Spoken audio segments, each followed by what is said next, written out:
তো হ্যালো বন্ধুরা, আজকে বেশ কিছু আপডেট আপনাদেরকে জানাবো। অরিজিৎ সিং নাকি গান ছেড়ে দিল, আর কখনো তাকে গান গাইতে দেখা যাবে না। বিষয়টা কি? শাকিব খান প্রিন্স সিনেমায় থাকছে একের পর এক সঙ্গ। অন্যদিকে দেবের দেশু সিনেমা অন্য লেভেলের একটা সিনেমা হতে চলেছে, যা আগে কখনো বাংলায় হয়নি। তো শুরু করা যাক। অরিজিৎ সিং একটা ফেসবুক পোস্টের মাধ্যমে সে জানিয়ে দিল সে গানের জগৎ থেকে বিদায় নিতেছে। কারণ সে আর গান গাইবে না। মানে অবসর বলতে পারেন। লিজেন্ডরা হঠাৎ করে অবসর নিয়ে নিল।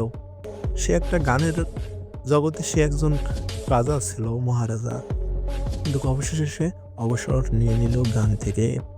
অন্যদিকে শাকিব খানের প্রিন্স সিনেমায় থাকতেছে একের পর এক নায়িকা, মানে নতুন, নতুন নায়িকার আমদানি হচ্ছে এবং এই সিনেমায় থাকতেছে নাকি ৩ নায়িকা।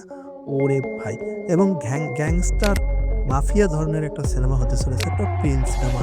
এবং এই সিনেমার অ্যাকশন ডিরেক্টর অন্য লেভেলের ডিরেকশন দিবে এবং এই সিনেমার অ্যাকশন থাকবে ভরপেট এবং এই সিনেমার অ্যাকশন ডিরেক্টর অনেকগুলো থাকতে চলেছে। অন্যদিকে দেবের দেশু সিনেমায় থাকতেছে অন্য লেভেলের একটা আ অ্যাকশন। কারণ এই সিনেমাটাতে অনেকে ভেবেছিল এই সিনেমা ফুললি রোমান্টিক সিনেমা হতে চলেছে।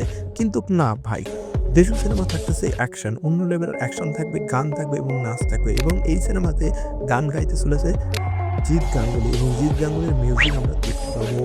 তো কতটা এক্সাইটেড অবশ্যই কমেন্ট সেকশনে। তো এই ছিল আমাদের ভিডিওটা। ভিডিওটা ভালো লাগলে অবশ্যই লাইক, কমেন্ট, শেয়ার করে আমাদের চ্যানেলটা সাবস্ক্রাইব করুন।